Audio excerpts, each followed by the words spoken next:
And we're talking about Folsom there. The Bureau of Reclamation said they're actually increasing their releases today from 25,000 CFS up to 35,000 CFS in anticipation of not what's coming this weekend, but what's going to be coming Sunday night into Monday. That's our stronger storm.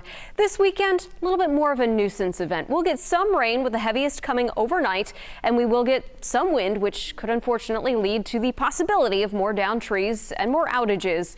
But again, that's tonight. Most of the daylight hours today and tomorrow should be able to get out and about without too many issues. Here's a live look over Stockton. Tranquil for the time being.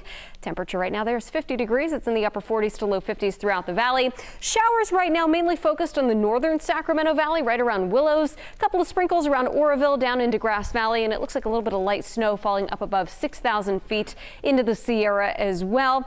But the broader view shows that Sacramento down to Stockton and Modesto, nothing being picked up on radar, although there may be just enough moisture in the air that it may be drizzling just a little bit, so kind of damp, but not raining just yet. We'll watch rain chances fill in later this afternoon into this evening, but again, the heaviest of that rain really doesn't start until about 7 or 8 o'clock tonight. We'll show you Futurecast with the radar in just a bit, but we'll focus on the winds because we do think that is going to be the more impactful part of this system. This is this morning, winds gusting right now anywhere from 10 to 15 miles per hour, so relatively light.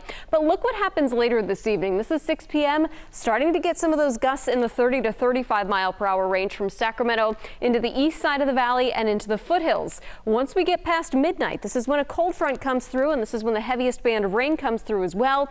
This is when we see wind gusts between 40 and 50 miles per hour, and that's where we see the highest chance for some of that localized wind damage. Sunday morning is still breezy, but the wind will back down through the rest of the day on Sunday. As far as rainfall totals, it's not going to be impressive. During the day today, maybe a couple of tenths of an inch of rain in the valley, same thing up into the foothills. The best moisture with the system is really going to be focused farther to the north this time. So even when that heavier batch of rain comes through tonight into Sunday morning, totals about an inch in the valley at the most and up to an inch or an inch and a half into the foothills.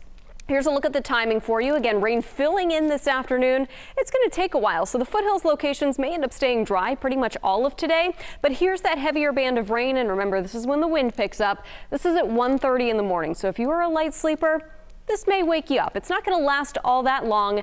And again, rainfall rates shouldn't be too terribly heavy, but if you are working a shift and you have to be traveling at that hour, I would expect some poor visibility on the roads. Things will be quieting down into the day on Sunday. We'll get some showers in the morning. And then this is when our next system comes in. That'll be late Sunday evening. It will last into Monday and into Tuesday. That's where we could see up to 2 inches of rain in the valley on Monday, an additional inch on Tuesday. And that's where we see renewed concerns for flooding and the gusty winds on top of that. So Monday is an alert day for that flood potential.